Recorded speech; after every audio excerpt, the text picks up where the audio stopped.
Tales to Terrify.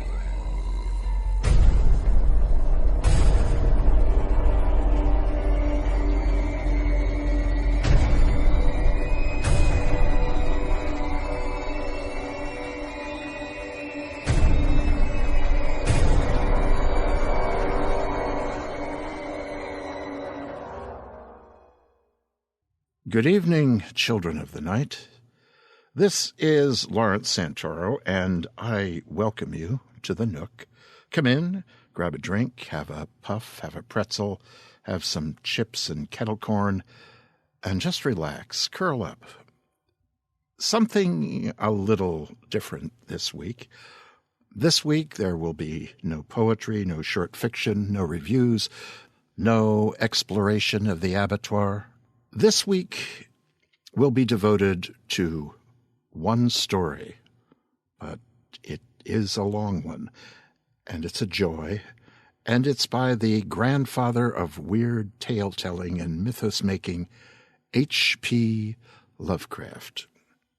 We passed his death day a month or so ago. March 15 came and went with little fanfare.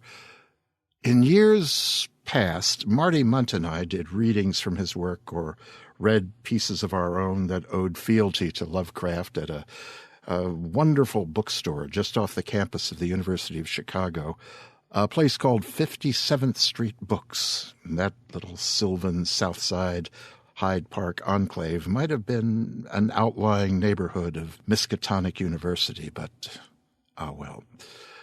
Those Lovecraft ice cream socials, alas, are no more. My first Bram Stoker nomination was for a piece called God Screamed and Screamed, Then I Ate Him. God Screamed was a standalone story that became a chapter in my first novel, Just North of Nowhere. It was designed as not quite a parody of Lovecraft's work, but more or less to stand some of the Lovecraftian tropes on their ears. Maybe someday I'll read it to you, but anyway, I know very few horror fans who have not had some affection for the work of this odd, endearing, difficult, brilliant Anglophile of the old colony. I know very few writers in the field who do not draw something from his work. Stephen King, Neil Gaiman, Ray Bradbury, at all. They all come out of the H.P. Lovecraft mold. H.P. Howard Phillip was born in Providence, Rhode Island in late August of 1890 and died hideously of cancer of the intestines and malnutrition, also in Providence amid increasing poverty despite his prolific outpouring in the final few years on the aforementioned date in 1937. His father was a traveling salesman who went mad while in a Chicago hotel and was brought home to Providence to die soon thereafter. Howard was 8 at the time. Maybe it was the fact that both father and mother traced their ancestry back to the original Massachusetts Bay Colony that gave him that deep sense of Anglophilic pride of tradition and his suspicion of the darker peoples of Southern Europe and other places around the world from which the mongrel races derived. These thoughts are evident in his letters, and letters, oh God, he wrote more letters than one could think possible, at least 30,000 of them. When did he have the time to write his fiction? He was little noted in his life. His work, while frequently published and well received in the pulps, weird tales, amazing stories, and such, few people outside of those circles knew his name, and it was through the posthumous efforts of August Derleth, Donald Wandrei, Clark Ashton Smith, and others of the group that had become known as the Lovecraft Circle that his work was preserved, reprinted, and promulgated. Luckily for posterity, Lovecraft's correspondence with established and up-and-coming writers whom Lovecraft encouraged to borrow his ideas, his characters, his locations, his thoughts, his mythology, that we now have a rich and varied pool of work which echoes the Lovecraftian tropes while expanding on them and moving out into the greater ocean of literature on their own. By the way, the term Cthulhu mythos was coined after Lovecraft's death by August Derleth. Lovecraft had a tendency to refer jokingly to his body of work dealing with the mythology of the great old ones as Yog Sothothery. Okay, here it is. Snuggle down, grab someone you love, and listen as I read H.P. Lovecraft's The Color Out of Space. West of Arkham, the hills rise wild.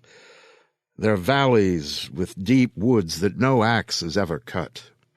There are dark, narrow glens where the trees slope fantastically, and where thin brooklets trickle without ever having caught the glint of sunlight.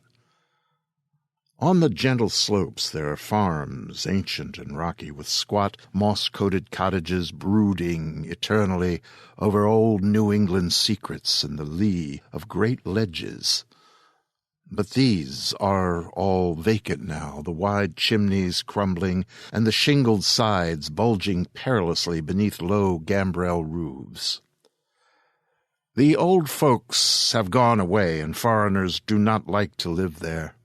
French Canadians have tried it, Italians have tried it, the Poles have come and departed. It's not because of anything that can be seen, or heard, or handled, but because of something that is imagined.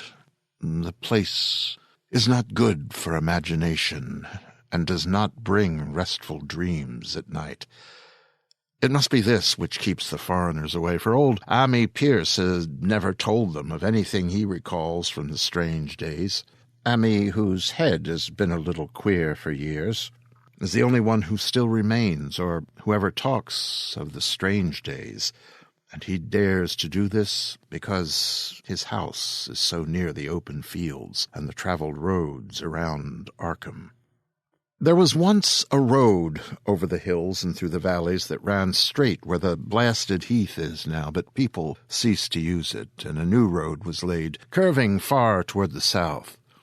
Traces of the old one can still be found amidst the weeds of a returning wilderness. Some of them will doubtless linger even when half the hollows are flooded for the new reservoir.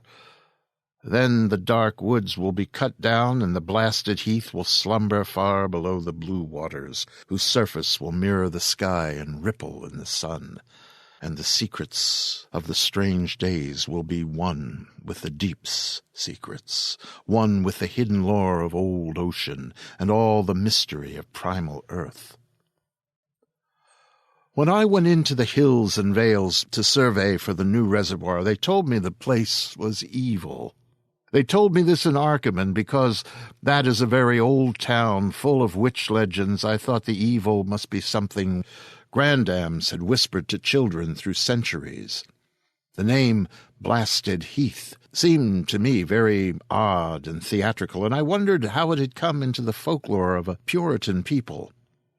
And then I saw that dark westward tangle of glens and slopes for myself, and I ceased to wonder at anything besides its own elder mystery. It was morning when I saw it, but shadow lurked always there. The trees grew too thickly, and their trunks were too big for any healthy New England wood. There was too much silence in the dim alleys between them, and the floor was too soft with the dank moss and mattings of infinite years of decay. In the open spaces, mostly along the line of the old road, there were little hillside farms, sometimes with all the buildings standing, sometimes with only one or two, and sometimes with only a lone chimney or a fast-filling cellar. Weeds and briars reigned, and furtive wild things rustled in the undergrowth. Upon everything was a haze of restlessness and oppression, a touch of the unreal and the grotesque, as if some vital element of perspective or chiaroscuro were awry. I did not wonder that the foreigners would not stay, for this was no region to sleep in. It was too much like a landscape of Salvator Rosa, too much like some forbidden woodcut in a tale of terror. But even all this was not so bad as the blasted heath. I knew it the moment I came upon it at the bottom of a spacious valley, for no other name could fit such a thing, or any other thing fit such a name. It was as if the poet had coined the phrase from having seen this one particular region. It must, I thought as I viewed it, be the outcome of a fire.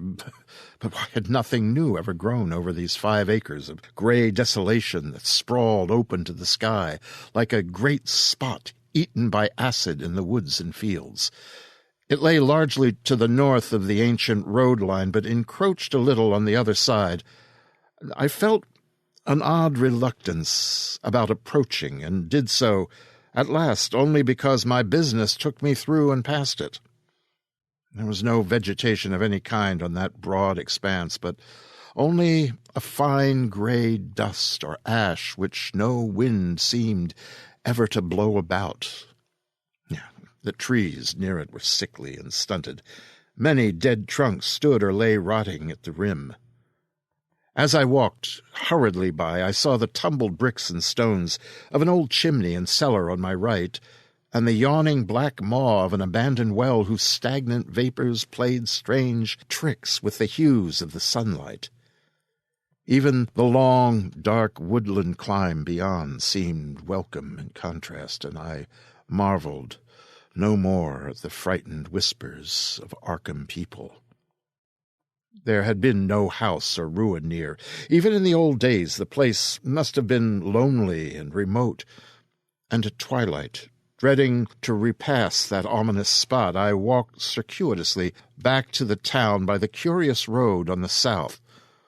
I vaguely wished some cloud would gather, for an odd timidity about the deep skyey voids above had crept into my soul.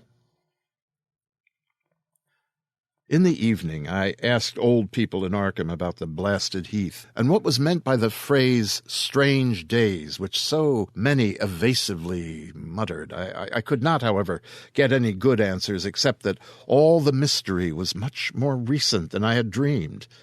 It was not a matter of old legendary at all, but something within the lifetime of those who spoke. It had happened in the 80s, and a family had disappeared or was killed.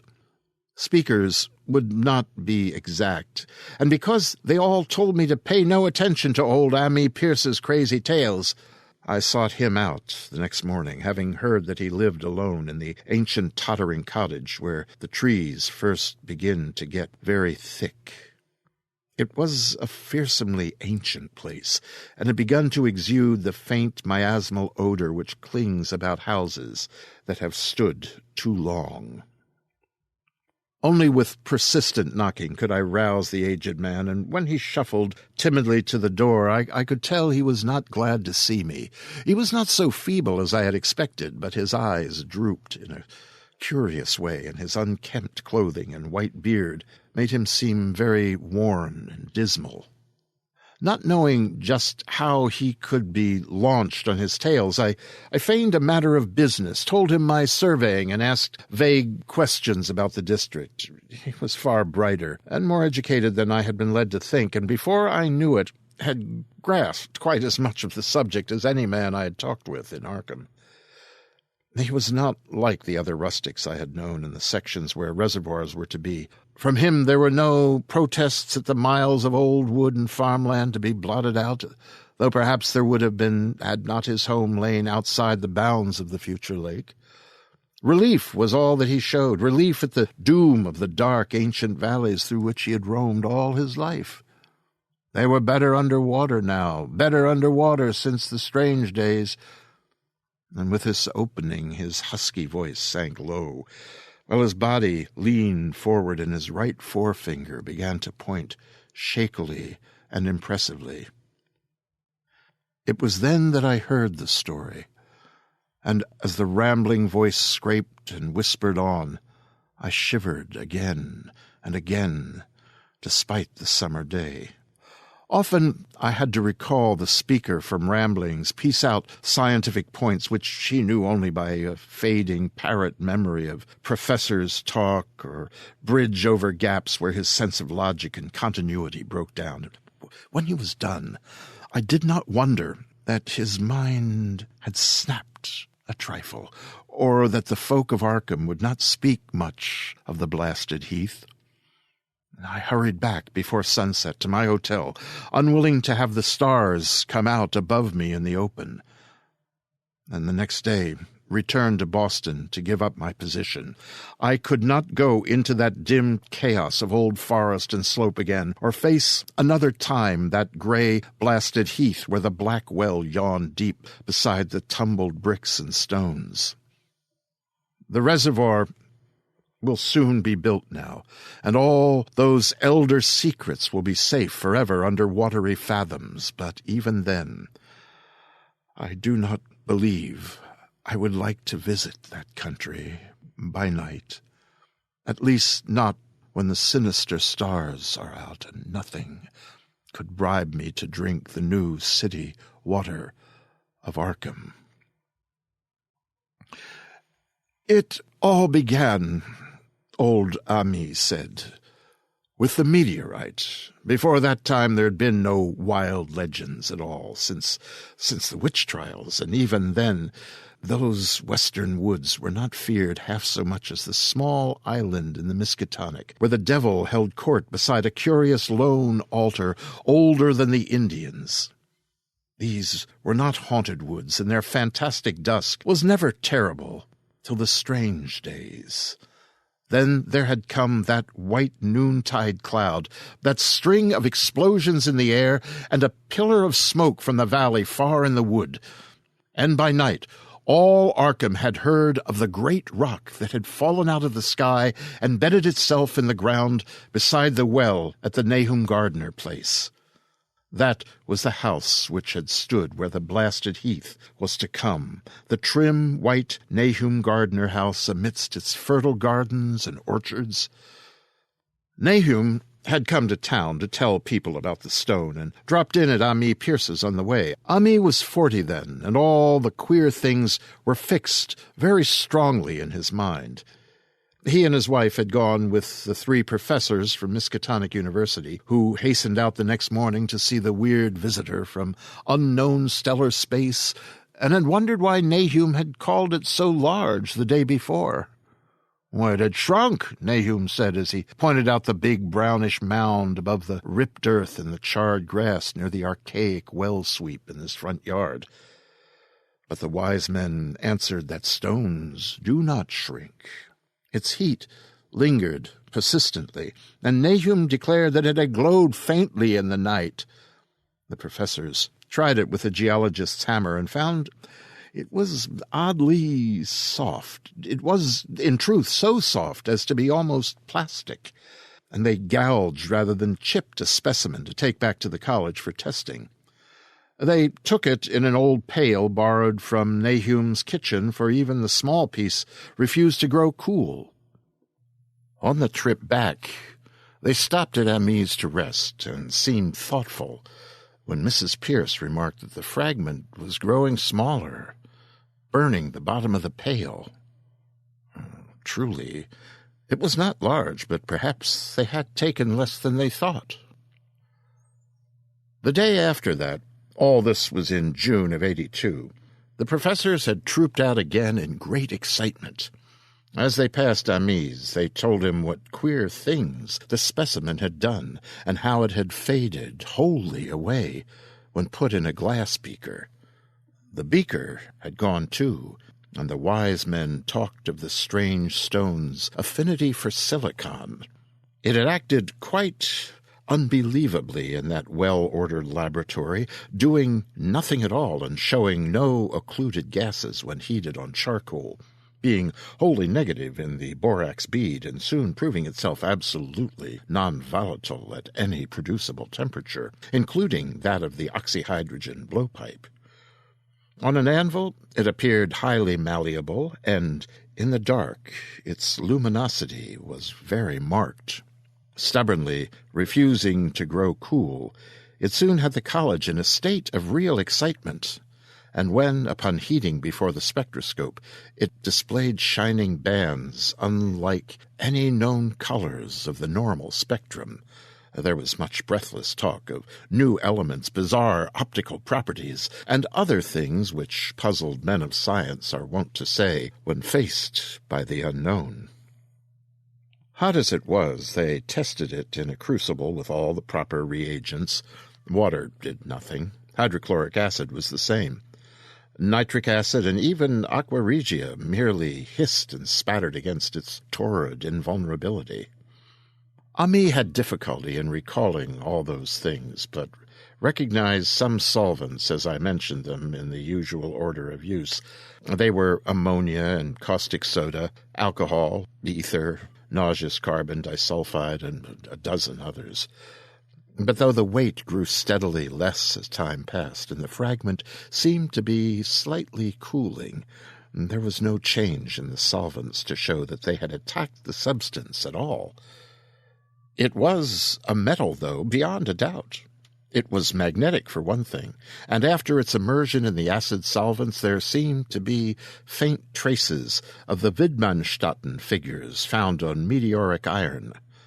When the cooling had grown very considerable, the testing was carried on in glass, and it was in a glass beaker that they left all the chips made of the original fragment during the work. The next morning both chips and beaker were gone without trace, and only a charred spot marked the place in the wooden shelf where they had been. All this the professors told Ami as they paused at his door, and once more he went with them to see the stony messenger from the stars, though this time his wife did not accompany him. It had now most certainly shrunk, and even the sober professors could not doubt the truth of what they saw. All around the dwindling brown lump near the well was a vacant space except where the earth had caved in, and whereas it had been a good 7 feet across the day before, it was now scarcely 5. It was still hot, and the sages studied its surface curiously as they detached another and larger piece with hammer and chisel. They gouged deeply this time, and as they pried away the smaller mass, they saw that the core of the thing was not quite homogeneous. They had uncovered what seemed to be the side of a large, colored globule embedded in the substance. The color, which resembled some of the bands in the meteor's strange spectrum, was almost impossible to describe, and it was only by analogy that they called it color at all. Its texture was glossy, and upon tapping it appeared to promise both brittleness and hollowness. One of the professors gave it a smart blow with a hammer, and it burst with a nervous little pop. Nothing was emitted, and all trace of the thing vanished with the puncturing. It left behind a hollow spherical space about 3 inches across, and all thought it probable that others would be discovered as the enclosing substance wasted away. Conjecture was vain, so after a futile attempt to find additional globules by drilling, the seekers left again with their new specimen, which proved, however, as baffling in the laboratory as its predecessor. Aside from being almost plastic, having heat, magnetism, and slight luminosity, cooling slightly in powerful acids, possessing an unknown spectrum, wasting away in air, and attacking silicon compounds with mutual destruction as a result, it presented no identifying features whatsoever. And at the end of the tests, the college scientists were forced to own they could not place it. It was nothing of this earth, but a piece of the great outside, and, as such, dowered with outside properties and obedient to outside laws.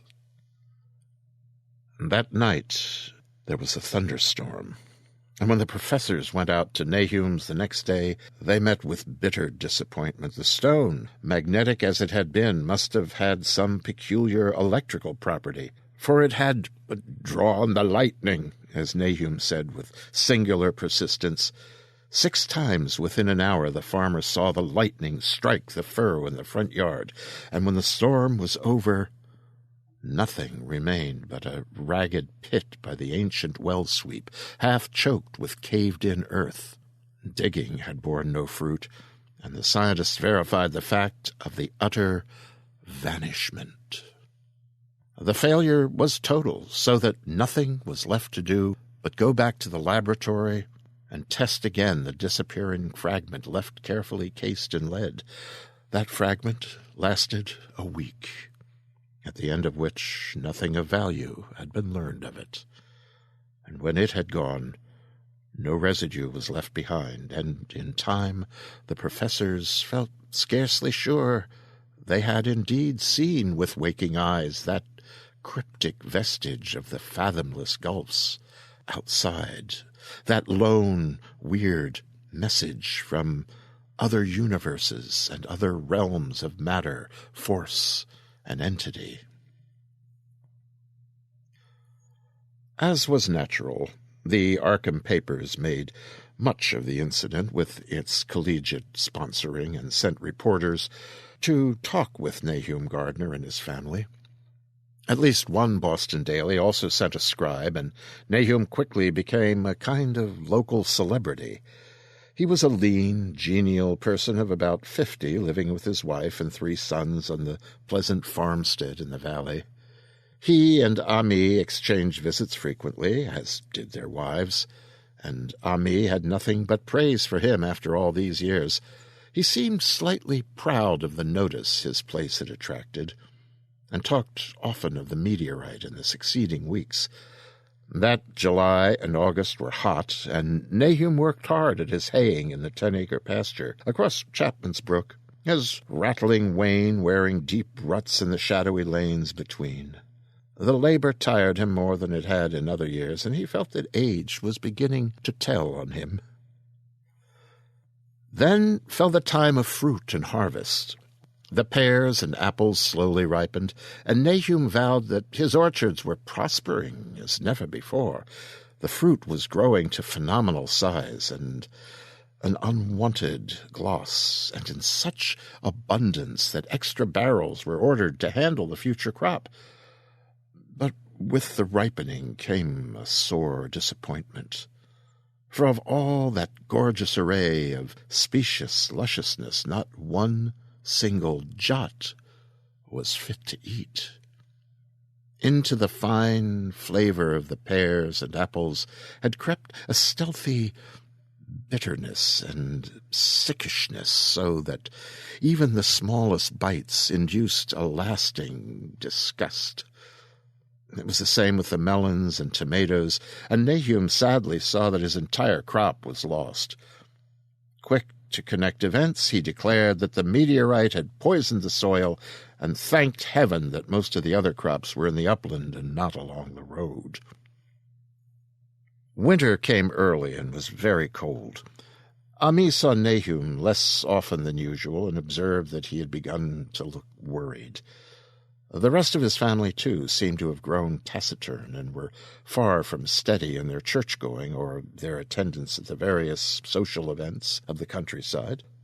For this reserve or melancholy no cause could be found, though all the household confessed now and then to poorer health and a feeling of vague disquiet.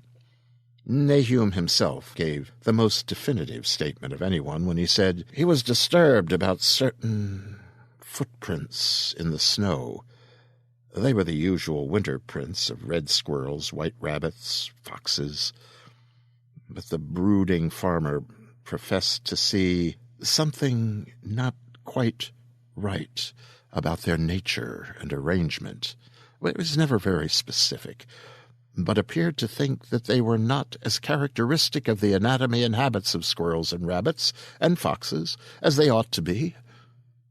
Ami listened without interest to this talk until one night, when he drove past Nahum's house in his sleigh on the way back from Clark's Corner, there had been a moon, and a rabbit had run across the road, and the leaps of that rabbit were longer than either Ami or his horse liked. The latter, indeed, had almost run away when brought up by a firm rein. Thereafter, Ami gave Nahum's tales more respect, and wondered why the gardener dogs seemed so cowed and quivering every morning.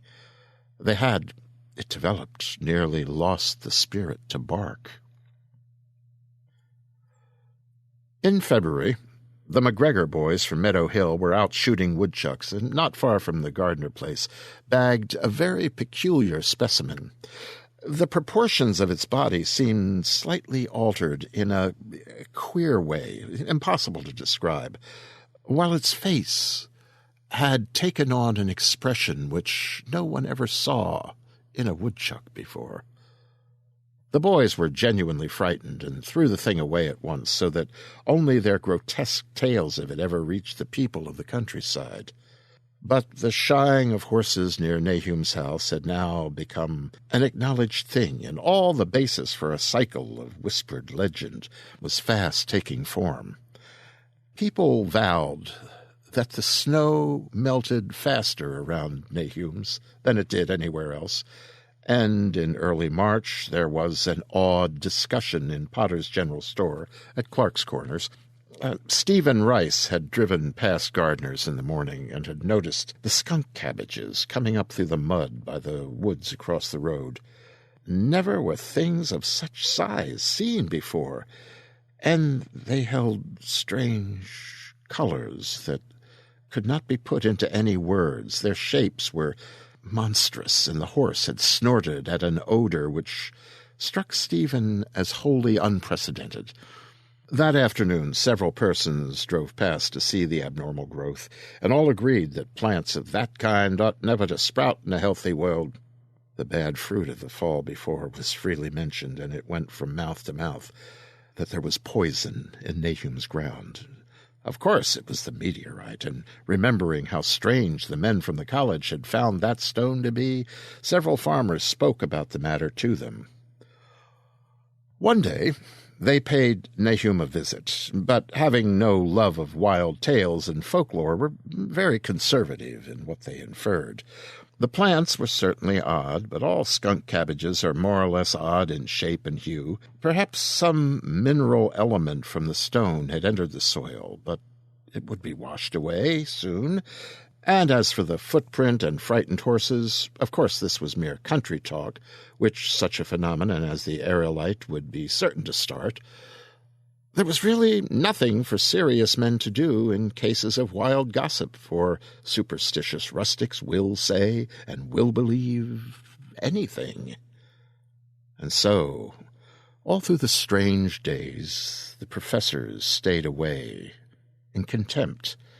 Only one of them, when given 2 files of dust for analysis in a police job over a year and a half later, recalled that the queer color of that skunk cabbage had been very like one of the anomalous bands of light shown by the meteor fragment in the college spectroscope, and like the brittle globule found embedded in the stone from the abyss. The samples in this analysis case gave the same odd bands at first, though later they lost the property. The trees budded prematurely around Nahum's, and at night they swayed ominously in the wind. Nahum's second son, Thaddeus, a lad of 15, swore that they also swayed when there was no wind. But even the gossips would not credit this. Certainly, however, restlessness was in the air. The entire Gardner family developed a habit of stealthy listening, though not for any sound which they could consciously name. The listening was, indeed, rather a product of moments when consciousness seemed half to slip away. Unfortunately, such moments increased week by week, till it became common speech that something was wrong with all of Nahum's folks. When the early saxifrage came out, it had another strange color, not quite like that of the skunk cabbage, but plainly related and equally unknown to anyone who saw it.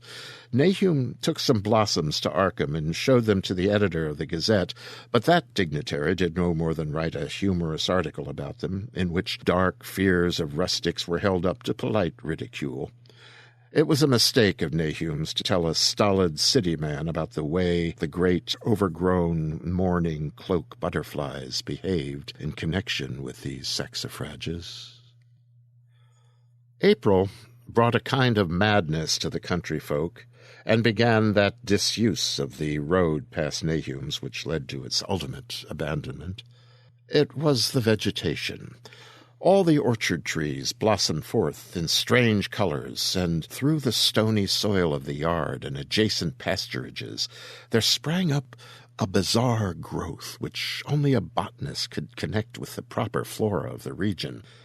No sane, wholesome colors were anywhere to be seen except in the green grass and leafage, but everywhere were those hectic and prismatic variants of some diseased underlying primary tone, without a place among the known tints of earth. The Dutchman's breeches became a thing of sinister menace, and the bloodroots grew insolent in their chromatic perversion. Ami and the gardeners thought that most of the colors had a sort of haunting familiarity, and decided that they reminded one of the brittle globule in the meteor. Nahum plowed and sowed the 10-acre pasture in the upland lot, but did nothing with the land around the house. He knew it would be of no use, and hoped that the summer's strange growths would draw all the poison from the soil. He was prepared for almost anything now, and had grown used to the sense of something near him wanting to be heard. The shunning of his house by neighbors told on him, of course, but it told on his wife more. The boys were better off, being at school each day, but they could not help being frightened by the gossip. Thaddeus, an especially sensitive youth, suffered the most. In May, the insects came, and Nahum's place became a nightmare of buzzing and crawling. Most of the creatures seemed not quite usual in their aspects and motions, and their nocturnal habits contradicted all former experience. The gardeners took to watching at night, watching in all directions, at random, for something. They could not tell what. It was then that they owned that Thaddeus had been right about the trees. Mrs. Gardner was the next to see it from the window as she watched the swollen boughs of a maple against a moonlit sky. The boughs, surely, moved, and there was no wind. It must be the sap. Strangeness had come into everything growing now. Yet it was none of Nahum's family at all who made the next discovery. Familiarity had dulled them, and what they could not see was glimpsed by a timid windmill salesman from Bolton who drove by one night in ignorance of the country legends. What he told in Arkham was given a short paragraph in the Gazette, and it was there that all the farmers, Nahum included, saw it first. The night had been dark and the buggy lamps faint, but around a farm in the valley, which everyone knew from the account must be Nahum's, the darkness had been less thick. A dim, though distinct, luminosity seemed to inhere in all the vegetation, grass, leaves, blossoms, all alike, while at one moment a detached piece of the phosphorescence appeared to stir furtively in the yard near the barn. The grass had so far seemed untouched, and the cows were freely pastured in the lot near the house. But toward the end of May the milk began to be bad. Then Nahum had the cows driven to the uplands, after which that trouble ceased. Not long after this, the change in grass and leaves became apparent to the eye. All the verdure was going gray, was developing a highly singular quality of brittleness. Ami was now the only person who ever visited the place, and his visits were becoming fewer and fewer. When school closed, the gardeners were virtually cut off from the world and sometimes let Ami do their errands in town. They were failing curiously, both physically and mentally, and no one was surprised when the news of Mrs. Gardner's madness stole around. It happened in June, about the anniversary of the meteor's fall, and the poor woman screamed about things in the air which she could not describe. In her raving there was not a single specific noun, but only verbs and pronouns. Things moved and changed and fluttered, and ears tingled to impulses which were not wholly sounds. Something was taken away. She was being drained of something. Something was fastening itself on her that ought not to be. Someone must make it keep off. Nothing was ever still in the night. The walls and the windows shifted. Nahum did not send her to the county asylum, but let her wander about the house as long as she was harmless to herself and others. Even when her expression changed, he did nothing. But when the boys grew afraid of her, and Thaddeus nearly fainted at the way she made faces at him, he decided to keep her locked in the attic. By July she had ceased to speak and crawled on all fours, and before that month was over, Nahum got the mad notion that she was slightly luminous in the dark, as he now clearly saw was the case with the nearby vegetation. It was a little before this that the horses had stampeded. Something had aroused them in the night, and their neighing and kicking in their stalls had been terrible. There seemed virtually nothing to do to calm them, and when Nahum opened the stable door, they all bolted out like frightened woodland deer. It took a week to track all four, and when found, they were seen to be quite useless and unmanageable. Something had snapped in their brains, and each one had to be shot for its own good. Nahum borrowed a horse from Ami for his haying, but found it would not approach the barn. It shied, balked, and whinnied, and in the end he could do nothing but drive it into the yard while the men used their own strength to get the heavy wagon near enough the hayloft for convenient pitching. And all the while the vegetation was turning gray and brittle. Even the flowers whose hues had been so strange were graying now, and the fruit was coming out gray and dwarfed and tasteless. The asters and goldenrod bloomed gray and distorted, and the roses and zinnias and hollyhocks in the front yard were such blasphemous-looking things that Nahum's oldest boy, Zenas, cut them down. The strangely puffed insects died about that time, even the bees that had left their hives and taken to the woods. By September, all the vegetation was fast crumbling to a grayish powder, and Nahum feared that the trees would die before the poison was out of the soil. His wife now had spells of terrific screaming, and he and the boys were in a constant state of nervous tension. They shunned people now, and when school opened, the boys did not go. But it was Ami, on one of his rare visits, who first realized that the well water was no longer good. It had an evil taste that was not exactly fetid nor exactly salty, and Ami advised his friend to dig another well on higher ground to use till the soil was good again.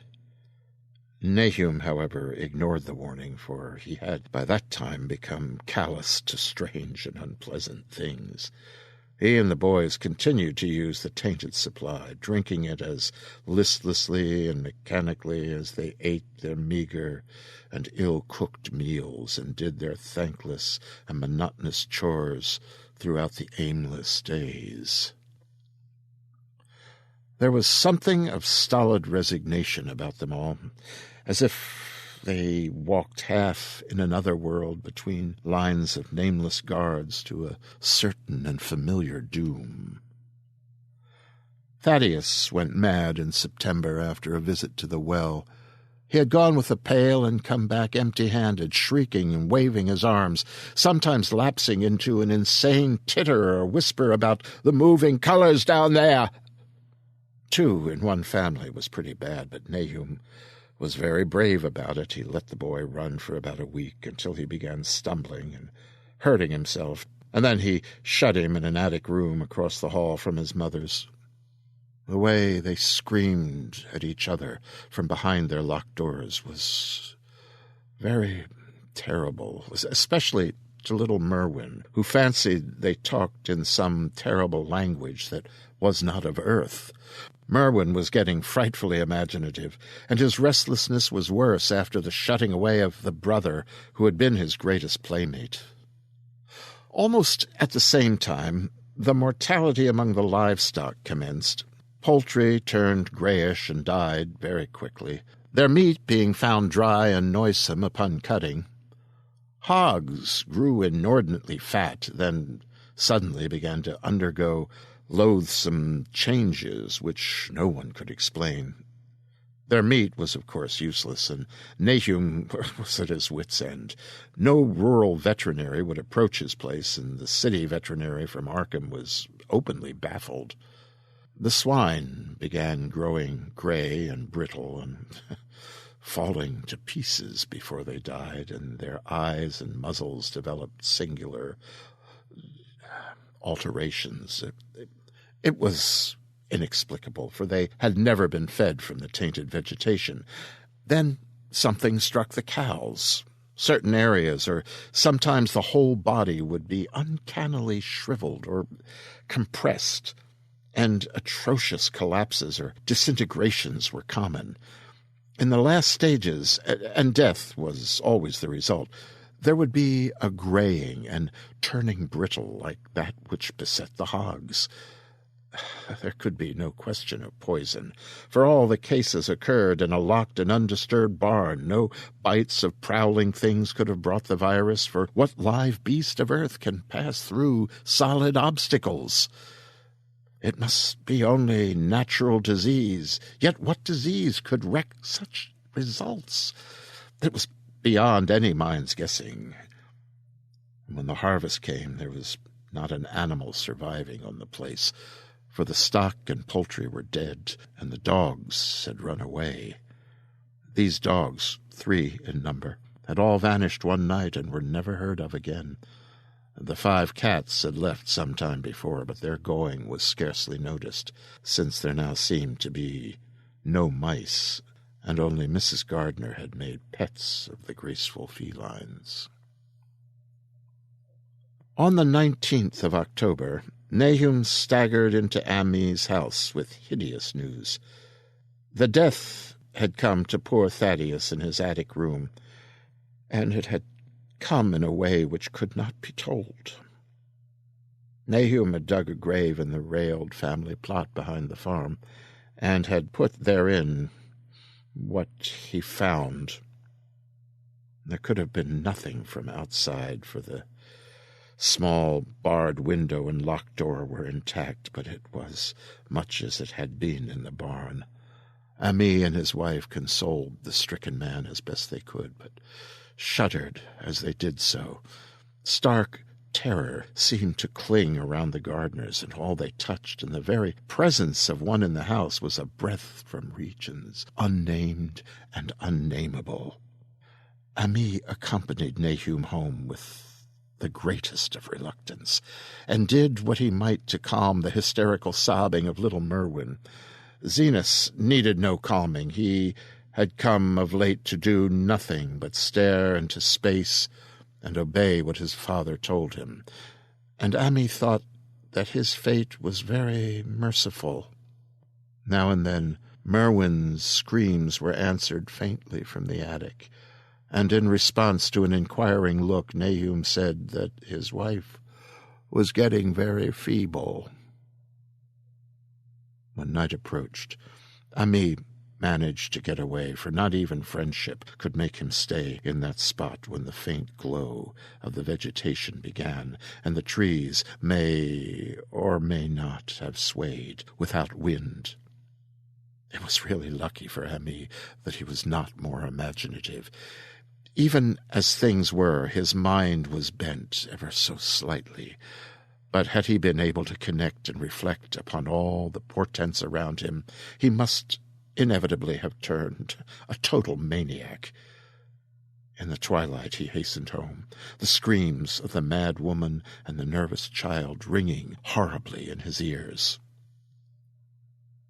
3 days later, Nahum burst into Ami's kitchen in the early morning and, in the absence of his host, stammered out a desperate tale once more, while Mrs. Pierce listened in clutching fright. It was little Merwin this time. He was gone. He had gone out late at night with a lantern and a pail for water. He'd never come back. He'd been going to pieces for days and hardly knew what he was about, screamed at everything. There had been a frantic shriek from the yard then, but before the father could get to the door, the boy was gone. There was no glow from the lantern he had taken, and of the child himself there was no trace.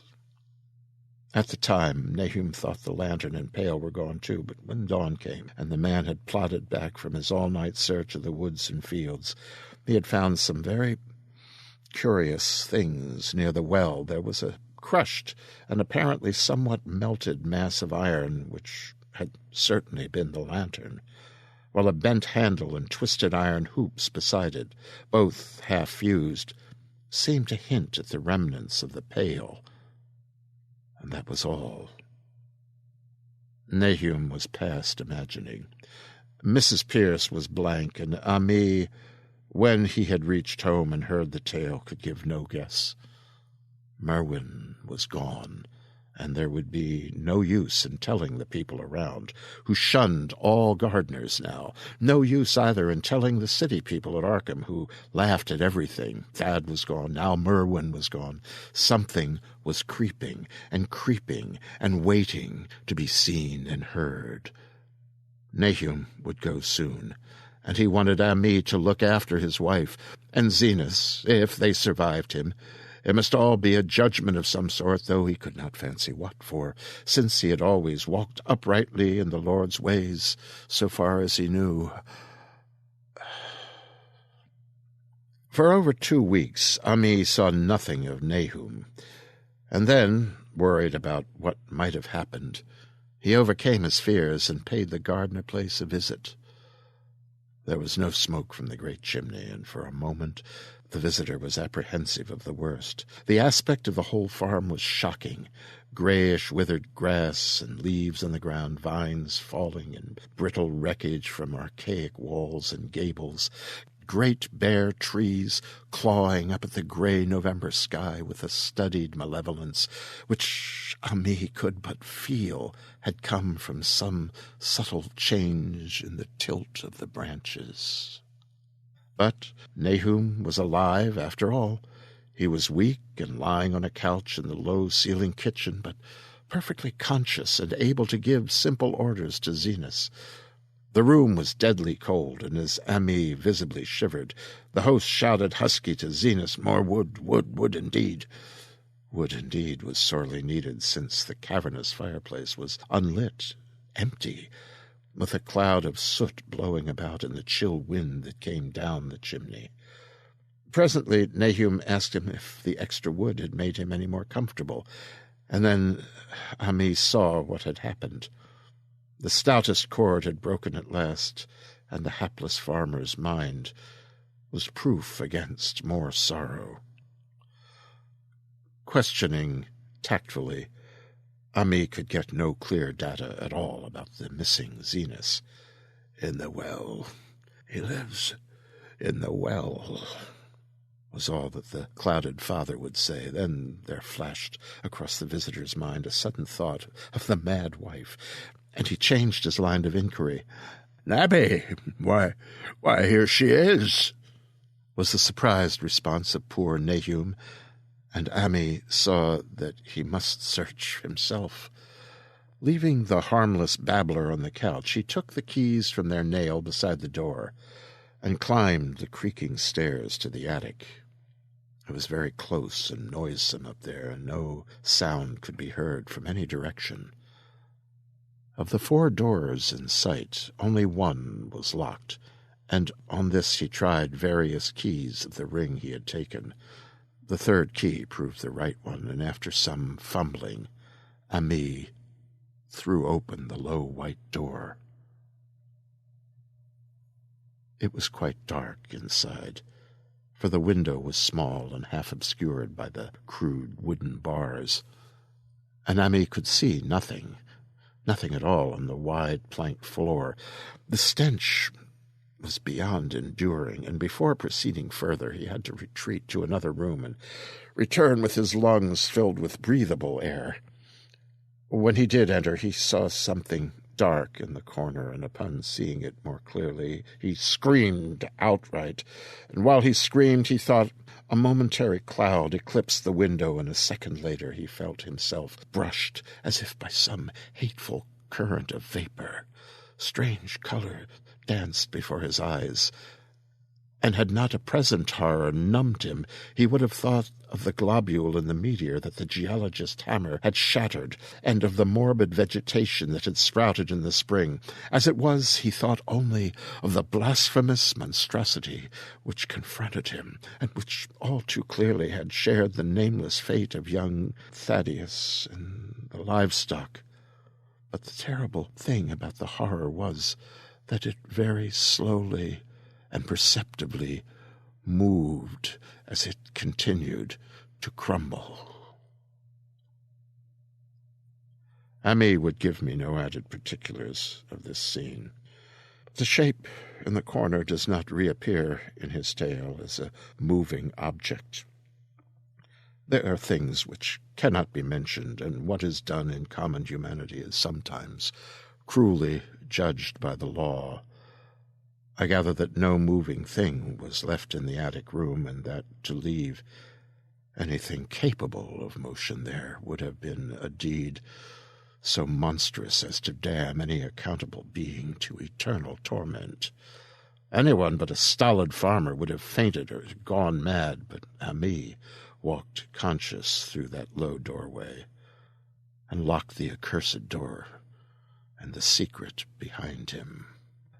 There would be Nahum to deal with now.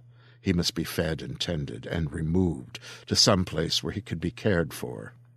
Commencing his descent of the dark stairs, Ami heard a thud below him. He even thought a scream had been suddenly choked off, and recalled nervously the clammy vapor which had brushed by him in that frightful room above. What presence had his cry and entry started up? Halted by some vague fear, he heard still further sounds below. Indubitably there was a sort of heavy dragging, and a most detestably sticky noise, as if some fiendish and unclean species of suction were at work. With an associative sense goaded to feverish heights, he thought unaccountably of what he had seen upstairs. Good God, what eldritch dream world was this into which he had blundered? He dared move neither backward nor forward, but stood there, trembling at the black curve of the boxed-in staircase. Every trifle of the scene burned itself into his brain. The sounds, the sense of dread, expectancy, the darkness, the steepness of the narrow step, and merciful heaven, the faint but unmistakable luminosity of all the woodwork in sight, steps, sides, exposed laths, beams, all alike. Then there burst forth a frantic whinny from Ami's horse outside, followed at once by a clatter which told of a frenzied runaway. In another moment, horse and buggy had gone beyond earshot, leaving the frightened man on the dark stairs to guess what had sent them. But that was not all. There had been another sound out there, a sort of liquid splash. Water. It must have been the well. He had left Hero untied near it, and a buggy wheel must have brushed the coping, knocked in a stone, and still the pale phosphorescence glowed in that detestably ancient woodwork. God, how old the house was! Most of it built before 1670, and the gambrel roof no later than 1730. A feeble scratching on the floor downstairs now sounded distinctly, and Ami's grip tightened on a heavy stick he had picked up in the attic for some purpose. Slowly nerving himself, he finished his descent and walked boldly toward the kitchen. But he did not complete the walk, because what he sought was no longer there. It had come to meet him, and it was still alive after a fashion. Whether it had crawled or whether it had been dragged by any external forces, Ami could not say, but the death had been at it. Everything had happened in the last half hour, but collapse, graying, and disintegration were already far advanced. There was a horrible brittleness, and dry fragments were scaling off. Ami could not touch it, but looked horrifiedly into the distorted parody that had been a face. What was it, Nahum? What was it? He whispered, and the cleft, bulging lips were just able to crackle out a final answer. Nothing. Nothing. The color burns cold and wet, but it burns. It lived in the well. I seen it. A kind of smoke, just like the flowers last spring. The well shone at night. Thad and Merwin and Zenas, everything alive, sucking the life out of everything. That stone, it must have come in that stone, poisoned the whole place. Don't know what it wants. The round thing them men from the college dug out in the stone. They smashed it.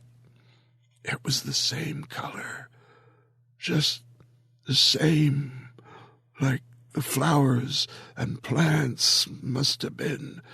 More of 'em. Seeds. Seeds. They growed. I seen it the first time this week. Must have got strong on Zenas. He was a big boy full of life. It beats down your mind, and then gets you, burns you up in the well water. He was right about that. Evil water. Zenas never come back from the well. Can't get away. Draws you. You know summit's coming, but 'tain't no use. I seen it time and again. Sankt Zenas was took. Where's Nabby, Ami? My head's no good. Don't know how long since I fed her. It'll get her if we ain't careful. It's just a color. Her face is getting to have that color sometimes toward night, and it burns and sucks. It come from some place where things ain't as they is here. One of them professors, he said so. He was right. Look out, Ami. It'll do something more.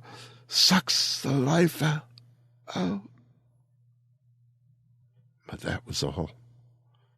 That which spoke could speak no more, because it had completely caved in. Ami laid a red check tablecloth over what was left and reeled out the back door into the fields. He climbed the slope to the 10-acre pasture and stumbled home by the north road and the woods. He could not pass that well from which the horses had run away. He had looked at it through the window and had seen that no stone was missing from the rim.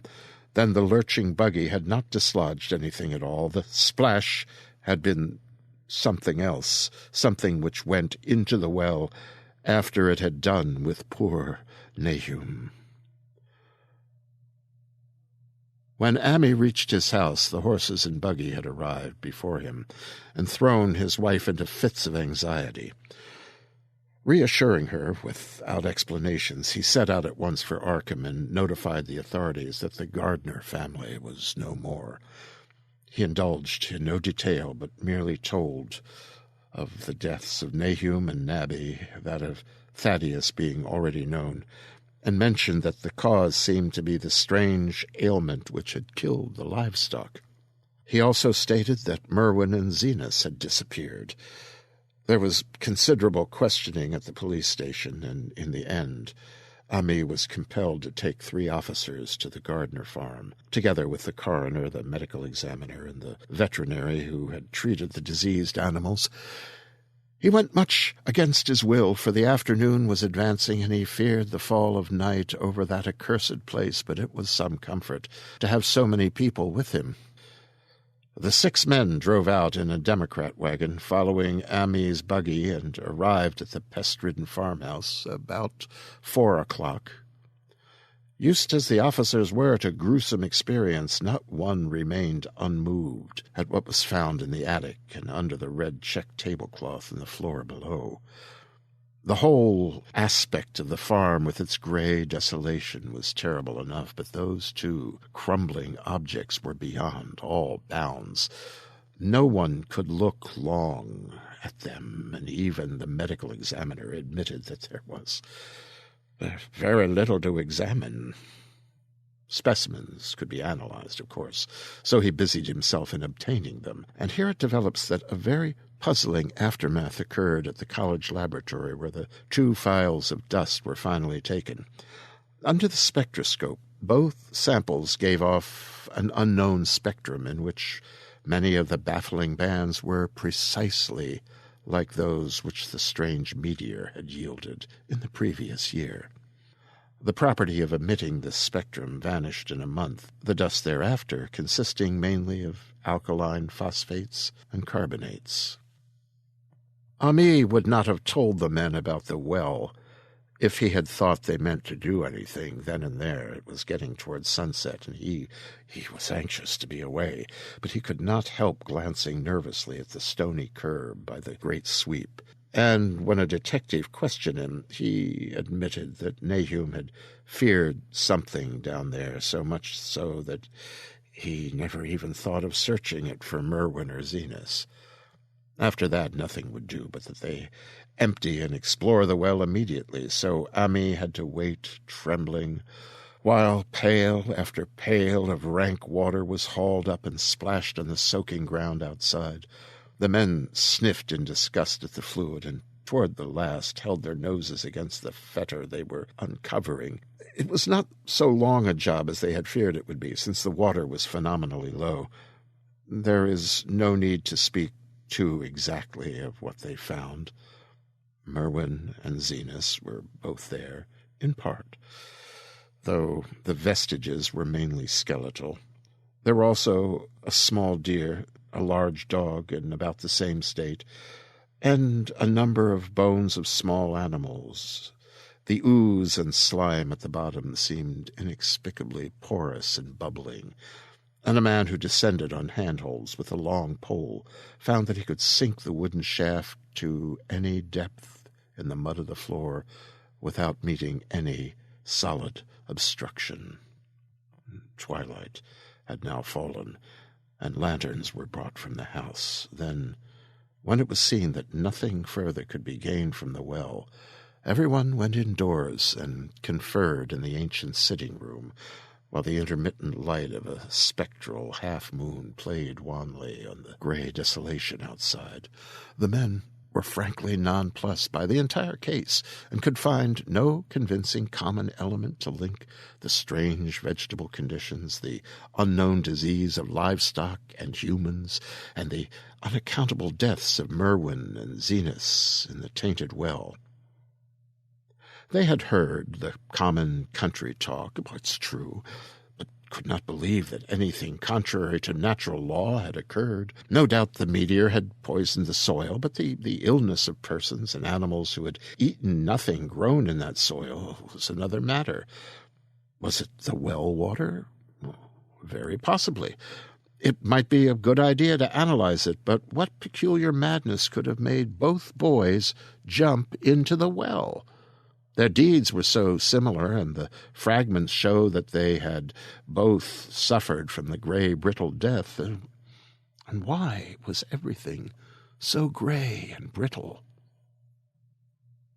It was the coroner, seated near the window overlooking the yard, who first noticed the glow about the well. A night had fully set in now, and all the abhorrent ground seemed faintly luminous with more than fitful moonbeams. But this new glow was something definite and distinct, and appeared to shoot up from the black pit like a softened ray from a searchlight, giving dull reflections in the little ground pools where the water had been emptied. It had a very queer color, and as all the men clustered around the window, Ami gave a violent start, for this strange beam of ghastly miasma was to him of no unfamiliar hue. He had seen that color before, and feared to think what it might mean. He had seen it in the nasty brittle globule in that aerolites 2 summers ago, had seen it in the crazy vegetation of springtime, and had thought he had seen it for an instant that very morning against the small barred window of that terrible attic room where nameless things had happened. It had flashed there a second, and a clammy and hateful current of vapor had brushed past him, and then poor Nahum had been taken by something of that color. He had said so at last, said it was like the globule in the plants. After that had come the runaway in the yard and the splash in the well, and now that well was belching forth to the night a pale, insidious beam of the same demoniac tint. It does credit to the alertness of Ami's mind that he puzzled even at that tense moment over a point which was essentially scientific. He could not but wonder at his gleaning of the same impression from a vapor glimpsed in the daytime against a window opening in the morning sky, and from a nocturnal exhalation seen as a phosphorescent mist against the black and blasted landscape. It wasn't right. It was against nature. And he thought of those terrible last words of his stricken friend. It comes from some place where things ain't as they is here. One of them professors said so. All 3 horses outside, tied to a pair of shriveled saplings by the road, were now neighing and pawing frantically. The wagon driver started for the door to do something, but Ami laid a shaking hand on his shoulder. "Don't go out there," he whispered. "There's more to this nor what we know. Nahum said something lived in the well that sucks your life out. He said it must be summat growed from a round ball, like one we seen in the meteor stone that fell a year ago June. It sucks and burns, he said, and is just a cloud of colour like that light out there now, that you can hardly see and you can't tell what it is. Nahum thought it feeds on everything living and gets stronger all the time. He said he seen it this last week. It must be something from away off in the sky, like the men from the college last year says the meteor stone was. The way it's made, the way it works, ain't like no way of God's world. It's summat from beyond." So the men paused indecisively as the light from the well grew stronger, and the hitched horses pawed and whinnied in increasing frenzy. It was truly an awful moment, with terror in that ancient and accursed house itself. 4 monstrous sets of fragments, 2 from the house and 2 from the well, in the woodshed behind, and that shaft of unknown and unholy iridescence from the slimy depths in front. Ami had restrained the driver on impulse, forgetting how uninjured he himself was after the clammy brushing of that colored vapor in the attic room. But perhaps it is just as well that he acted as he did. No one will ever know what was abroad that night. Another blasphemy from beyond had not so far hurt any human of unweakened mind. There is no telling what it might not have done in that last moment, and with its seemingly increased strength and the special signs of purpose it was soon to display beneath the half-clouded, moonlit sky. All at once, one of the detectives at the window gave a short, sharp gasp. The others looked at him and then quickly followed his own gaze upward to the point at which its idle straying had been suddenly arrested. There was no need for words. What had been disputed in country gossip was disputable no longer, and it is because of the thing which every man of that party agreed in whispering later on that the strange days are never talked about in Arkham. It is necessary to premise that there was no wind at that hour of the evening. One did arise not long afterward, but there was absolutely none then. Even the dry tips of the lingering hedge mustard, gray and blighted, and the fringe on the roof of the standing Democrat wagon were unstirred, and yet, amid that tense, godless calm, the high, bare boughs of all the trees in the yard were moving. They were twitching morbidly and spasmodically, clawing in convulsive and epileptic madness at the moonlit clouds, scratching impotently in the noxious air as if jerked by some allied and bodiless line of linkage with subterrene horrors writhing and struggling below the black roots. Not a man breathed for several seconds. Then a cloud of darker depth passed over the moon, and the silhouette of clutching branches faded out momentarily.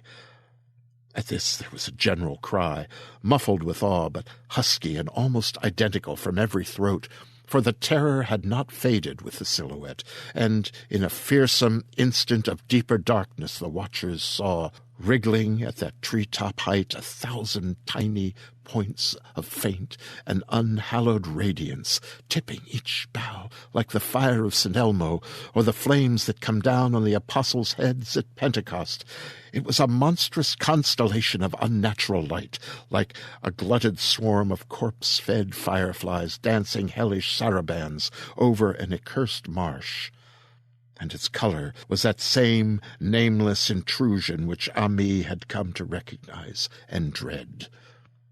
All the while, the shaft of phosphorescence from the well was getting brighter and brighter, bringing to the minds of the huddled men a sense of doom and abnormality which far outraced any image their conscious minds could form.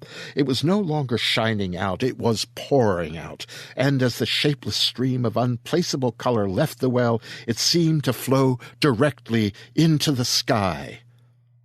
The veterinary shivered and walked to the front door to drop the heavy bar across it. Ami shook no less, and had to tug and point for lack of controllable voice when he wished to draw notice to the growing luminosity of the trees. The neighing and stamping of the horses had become utterly frightful, but not a soul of that group in the old house would have ventured forth for any earthly reward. With the moments, the shining of the trees increased, while their restless branches seemed to strain more and more toward verticality. The wood of the well sweep was shining now, and presently a policeman dumbly pointed to some wooden sheds and beehives near the stone wall in the west. They were commencing to shine too, though the tethered vehicles of the visitors seemed so far unaffected. Then there was a wild commotion and clopping in the road, and as Ami quenched the lamp for better seeing, they realized that the span of frantic greys had broken their saplings and run off with the Democrat wagon. The shock served to loosen several tongues, and embarrassed whispers were exchanged. "It spreads on everything organic that's been around here," muttered the medical examiner. No one replied, but the man who had been in the well gave a hint that his long pole must have stirred up something intangible. "It was awful," he added. "There was no bottom at all, just ooze and bubbles, and the feeling of something lurking under there." Ami's horse still pawed and screamed deafeningly in the road outside, nearly drowned its owner's faint quaver as he mumbled his formless reflections. "It comes from that stone. It growed down there. Got everything living. It fed itself on 'em, mind and body. Thad and Merwin, Zenas, Nabby, Nahum was the last. They all drunk the water. It got strong on 'em. It come from beyond, where things ain't like they be here. Now it's gone home." At this point, as the column of unknown color flared suddenly stronger and began to weave itself into fantastic suggestions of shape, which each spectator described differently, there came from poor tethered hero such a sound as no man before or since ever heard from a horse. Every person in that low-pitched sitting-room stopped his ears, and Ami turned away from the window in horror and nausea. Words could not convey it. When Ami looked out again, the hapless beast lay huddled, inert, on the moonlit ground beneath the splintered shafts of the buggy. That was the last of Hero till they buried him the next day. But the present was no time to mourn, for almost at this instant a detective silently called attention to something terrible in the very room with them. In the absence of the lamplight, it was clear a faint phosphorescence had begun to pervade the entire apartment. It glowed on the broad planked floor and the fragment of rag carpet, and shimmered over the sashes of the small paned windows. It ran up and down the exposed corner post, coruscated about the shelf and mantel, and infected the very doors and furniture. Each minute saw it strengthen, and at last it was very plain that healthy, living things must leave that house. Ami showed them the back door and the path up through the fields to the 10-acre pasture. They walked and stumbled as in a dream, and did not dare look back till they were far away on the high ground. They were glad of the path, for they could not have gone the front way by that well. It was bad enough passing the glowing barn and sheds, and those shining orchard trees with their gnarled, fiendish contours, but thank heaven the branches did their worst twisting high up. The moon went under some very black clouds as they crossed the rustic bridge over Chapman's Brook, and it was blind groping from there to the open meadows. When they looked back toward the valley and the distant Gardner place at the bottom, they saw a fearsome sight. At the farm was shining with a hideous, unknown blend of color, trees, buildings, and even such grass and herbage that had not been wholly changed to lethal gray brittleness. The boughs were all straining skyward, tipped with tongues of foul flame, and lambent tricklings of the same monstrous fire were creeping about the ridgepoles of the house, barn, and sheds.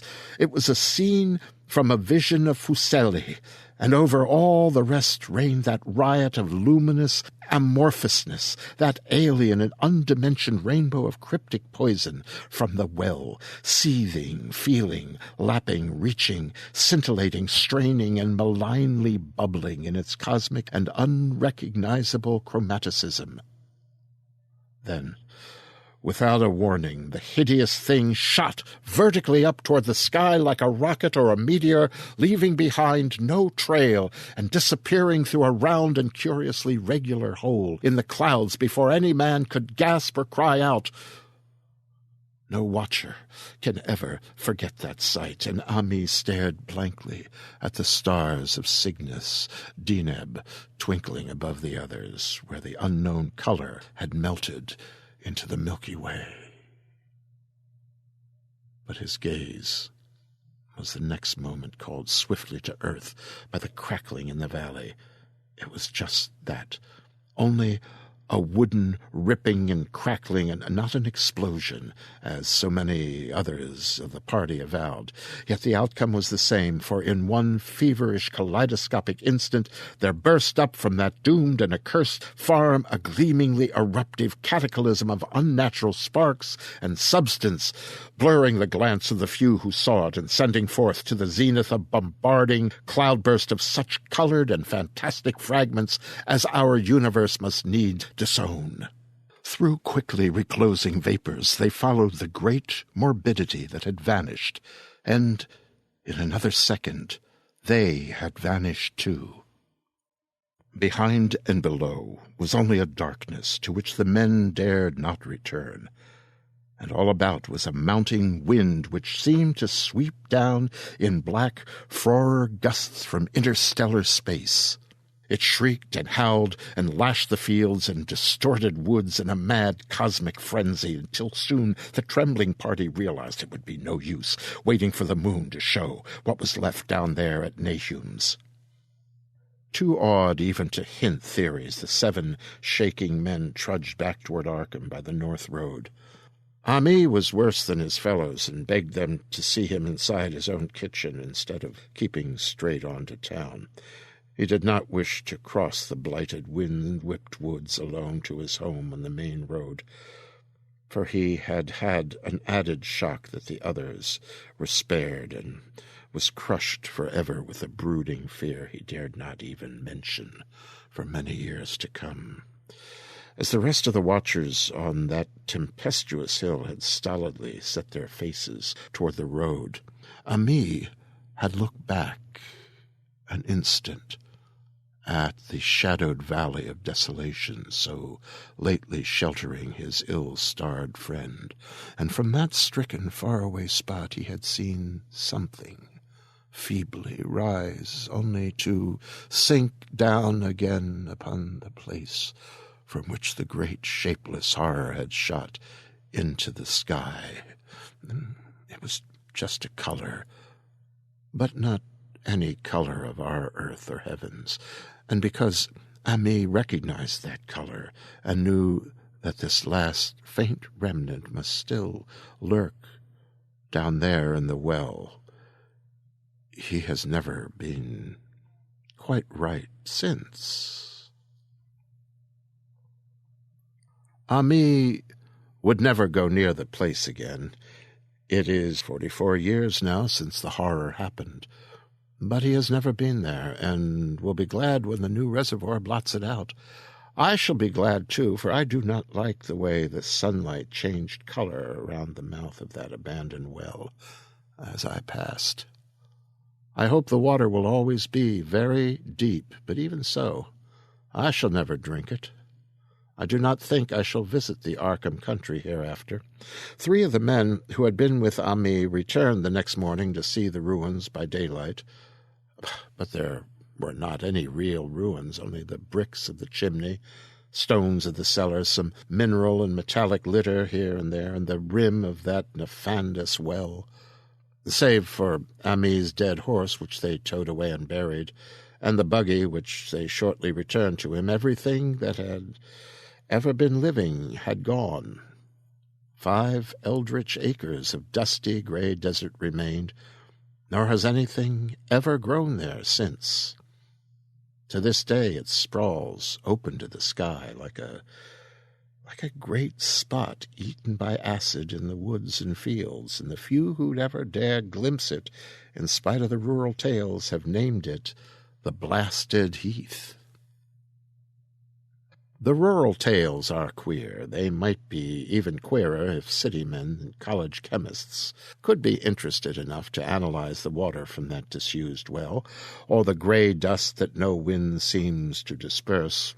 Botanists, too, ought to study the stunted flora on the borders of that spot, for they might shed light on the country notion that the blight is spreading, little by little, perhaps an inch a year.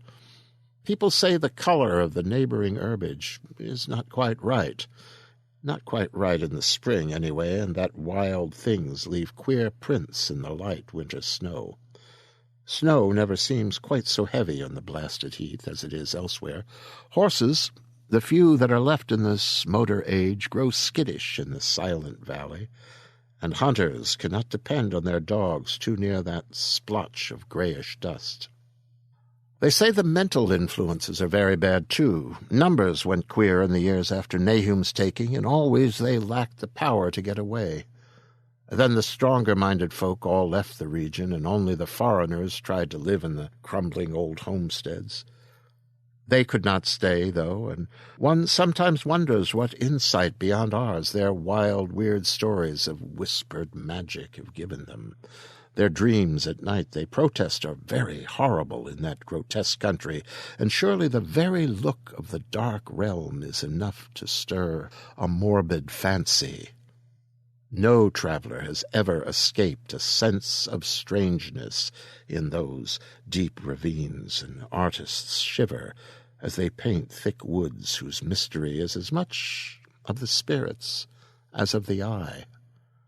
I myself am curious about the sensation I derived from my one lone walk before Ami told me his tale. When twilight came, I had vaguely wished some clouds would gather, for an odd timidity about the deep skyey voids above had crept into my soul. Do not ask for my opinion. I do not know. That's all. There was no one but Ami to question, for Arkham people will not talk about the strange days, and all 3 professors who saw the aerolite and its colored globule are dead now. There were other globules, depend on that. One must have fed itself and escaped, and probably there was another which was too late. No doubt it is still down in the well. I know there was something wrong with the sunlight I saw above the miasmal brink. The rustics say the blight creeps an inch a year, so perhaps there is a kind of growth or nourishment even now, but whatever demon hatchling is there, it must be tethered to something, or else it would quickly spread.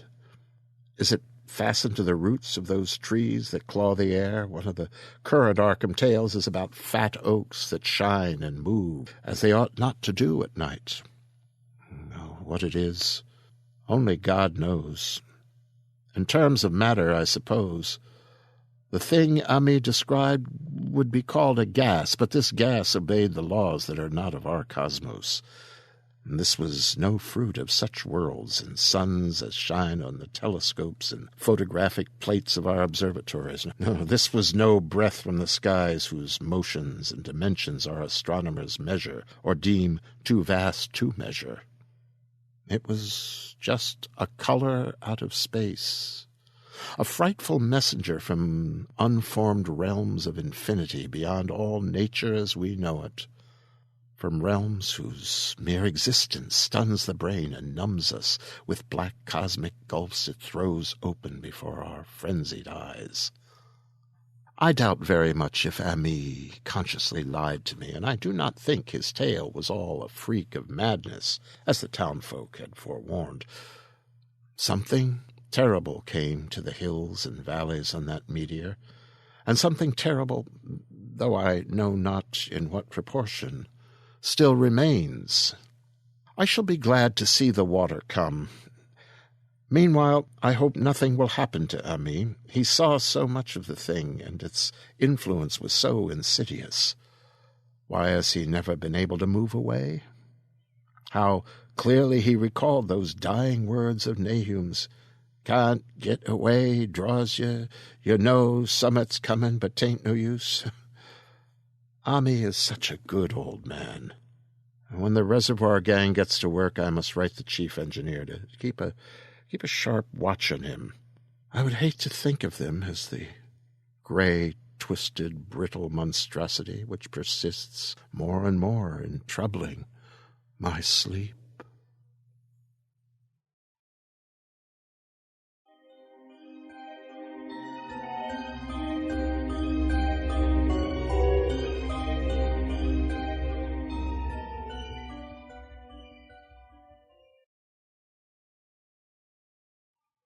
When you read the various biographies of Lovecraft, you're struck almost immediately by the feeling that the various lines of the family going way back seem to have been on the downhill slide since the 15th century.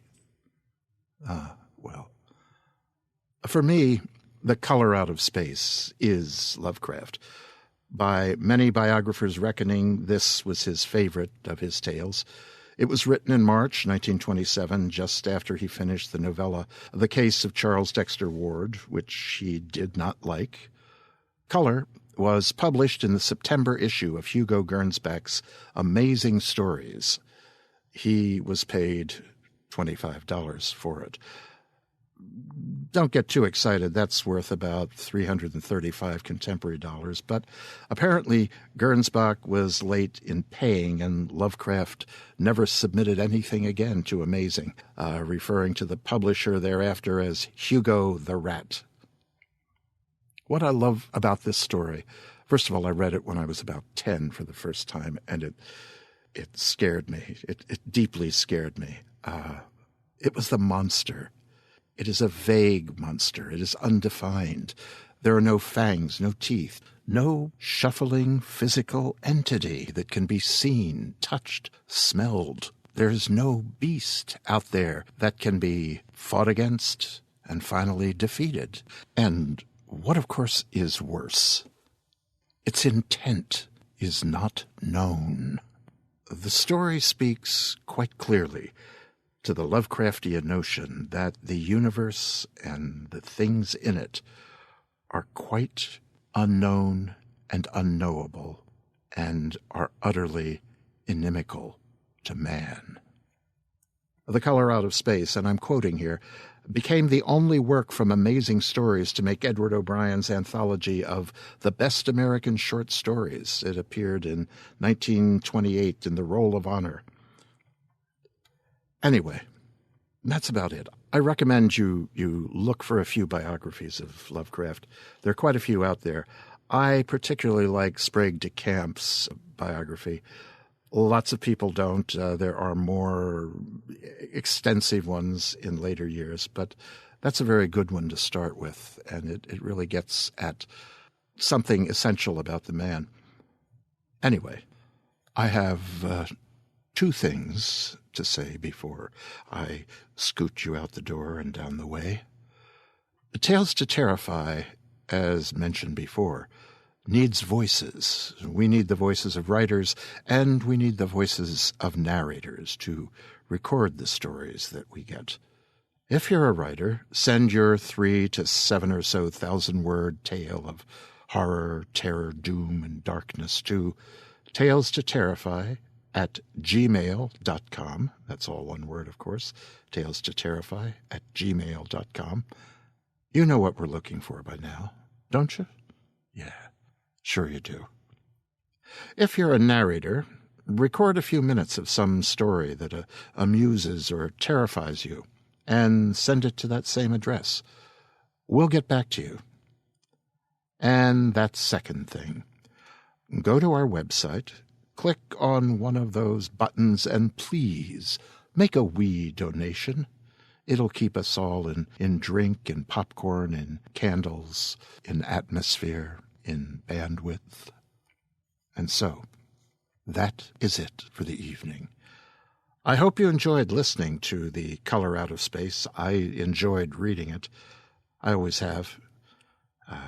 Ever since that day when I was 10 or so, when I found it in a quaint old store in Reading, Pennsylvania, and brought it home. My whole allowance used up in that one swift purchase. And I read it and other things, then could not get the images of the fleeing horse, the trees weaving in a still evening against the moonlight, the color rising up, going back where it come from. And, of course, that little piece, that portion of the great unknown and unknowable, failing, falling back, falling into the earth. 1 inch per year. How much has that expanded since 1927? Well, it can't be a lot, right? I should be okay here in Chicago, yes? Yes, so go. Scoot. But keep a watch for the trees, the upper branches in particular. There's no wind tonight, and there's not much moon, but it is clear, and the stars are up there.